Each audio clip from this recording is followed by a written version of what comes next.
Yes, bana, miongoni mwa interview ambayo amefanya D-Voice pale Wasafi FM amezungumza vitu vingi sana, lakini pia moja kati ya kauli ambayo amezungumza na imeleta hisia tofauti tofauti ya watu ambao walikuwa wanafuatilia interview ni kuhusiana na swala zima la muziki wake, lakini pia kuhusiana na swala zima la performance ya jana, kwa nini ya kuperform akapewa nafasi ya Alikiba. So hicho ni kitu ambacho tudili nacho sana, lakini kitu ambacho alikizungumza kikaacha midomo wazi na kikatia watu mashaka kulingana na maneno ambayo ameyazungumza kwenye ile interview. D-Voice amesema kwamba miongoni mwa kitu ambacho anakiomba kwa Mungu ni kwamba anatamani sana aishi ndani ya miaka 35 mpaka 40. Yo man.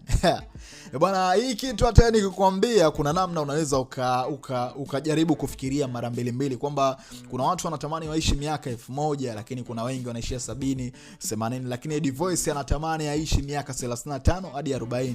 Hicho ni kitu ambacho tumeleta mitazamo tofauti baada ya watu kuona ile clip yake ambayo inasambaa sana kwenye mitandao ya kijamii kwamba inakuwaje D-Voice amekula nini, mbona hatujamzoea kwamba D-Voice unataka uishi miaka 35 40 wakati ndio mwanzo wa ujana unaanza pale, kitu gani ambacho kinaendelea? So watu walikuwa wanaichambua ile kauli na maneno ambayo ameyazungumza kwa sababu ameizungumza kwenye mitandao ya kijamii na mitandao ya kijamii inaendelea kusonga mbele ya muda. Pengine wewe unahisi kitu ambacho amekizungumza D-Voice kwenye hii interview unahisi ni akili yake ama kuna namna ambayo angaliwa vizuri sana? Lakini pia kumbuka kwamba mitandao ya kijamii inaishi na hivi vitu vinakaa.